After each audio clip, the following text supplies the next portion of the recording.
les lâches et les soutiens du régime dictatorial de Forgna Sangué répètent inlassablement la même rengaine: vous êtes à l'étranger en exil, vous ne descendez pas dans les rues et vous poussez les autres à l'abattoir. Ce discours, en apparence critique, est en réalité l'aveu de leur ignorance et ou mauvaise foi. Car s'ils savaient ce que nous avons enduré, ils sauraient que nous avons déjà tout risqué. Nous faisons partie de ceux qui, très tôt, ont levé la voix contre ce régime criminel. Nous sommes fichés, surveillés, traqués même depuis l'exil parce que nous avons été les premiers à nous lever. Même loin du Togo, ils ont tenté de nous faire taire. Ils ont cherché à nous supprimer physiquement, à nous détruire professionnellement et à nous anéantir psychologiquement. Les militants parlent très peu des sévices qu'ils subissent souvent par crainte de démoraliser les autres. Ces criminels au pouvoir ont déjà tout essayé, ils ont exercé des pressions sur nos familles, nous ont plongés dans l'isolement et dans l'exil intérieur. Des membres de nos familles qui ne nous parlent plus depuis des années,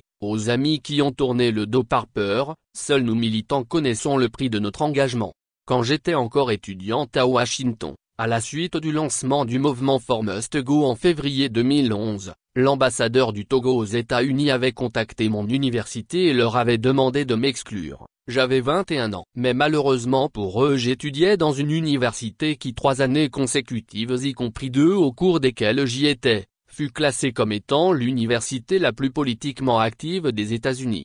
Quand la dent de mon département m'a convoqué sur le sujet et que je lui ai dit que je combattais un régime qui terrorise mon pays depuis 50 ans, elle m'a dit et je m'en souviendrai toujours: ce sont les étudiants comme vous qui faites la fierté de notre institution. Puis elle ajouta que si j'avais besoin de quelque soutien que ce soit de leur part, y compris utiliser les salles du campus pour nos réunions politiques, de ne pas hésiter à le lui demander. Et effectivement j'ai tenu à organiser des réunions politiques avec des camarades de la diaspora dans les salles d'American University dès 2011.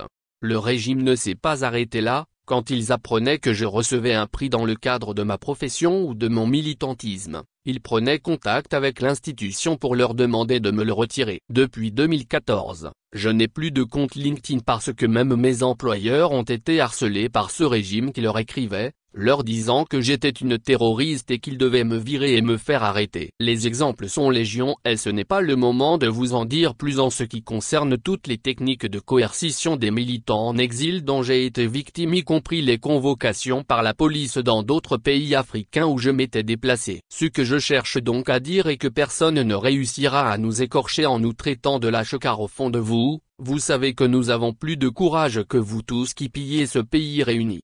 Quant à ces sbires que ce régime envoie à nous distraire, ils oublient que nous avons refusé toutes les offres du pouvoir, des postes, des privilèges et des compromis. Nous avons refusé sans même y réfléchir parce que la dignité pour nous n'est pas négociable. Alors que ces ignares continuent de croire que la bravoure pour nous autres qui sommes fichés, se mesure à l'acte absurde de se livrer à leurs tortionnaires et restera leur frustration à eux, pas la nôtre. Ce n'est pas aux lâches qui n'osent même pas parler de valider la hauteur de notre bravoure et encore moins la portée de nos actions. Depuis des années nous préparons la révolution. Et une révolution, c'est la vision, la stratégie, la patience, la résistance, la construction et la coordination. Je me suis fait une promesse, celle d'aller jusqu'au bout et de trouver les ressources humaines, logistiques et financières pour venir à bout de ce régime et je ne demanderai jamais la permission à qui que ce soit pour le faire. Certes j'ai connu le doute, l'épuisement et même perdu espoir à certains moments parce que j'ai vu un peuple brisé, résigné et désorienté. Mais l'histoire m'a appris que la liberté ne s'achète pas dans le confort et qu'on ne trahit pas une cause juste parce qu'elle devient difficile.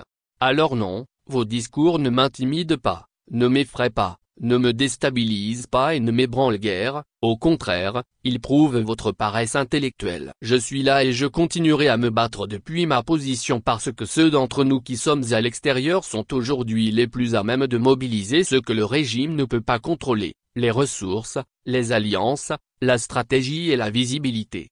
Pour finir, je vous rappelle que Simo accent aigu Nboli accent aigu var a vécu en exil avant de libérer le Venezuela, la Colombie, l'Équateur, le Pérou et la Bolivie. Que Charles de Gaulle a mené la résistance depuis Londres. Que Nelson Mandela, avant d'être emprisonné, a été contraint à l'exil et a reçu un passeport guinéen. Que Robert Mugabe a vécu en exil au Ghana avant de libérer son pays. L'exil n'est ni une faiblesse ni une fuite. C'est une position stratégique que l'histoire a toujours validée. Nous ne serons pas les premiers exilés, et nous ne serons pas les derniers. Mais nous serons parmi ceux qui auront libéré leur pays sans se faire acheter et sans se faire réduire au silence. Alors, préparez-vous. Parce que ce combat, nous irons jusqu'au bout. Et les leaders de cette résistance seront ceux que vous ne pourrez ni voir, ni intimider, ni corrompre, et c'est justement cela qui vous effraie. Nous allons faire tomber ce régime. Ceci est une certitude et il n'y a absolument rien que vous puissiez faire pour l'empêcher. Dièse Foremus Togo dièse Frais et Togo dièse Togo debout. Farida Bambana Bourema citoyenne africaine désabusée.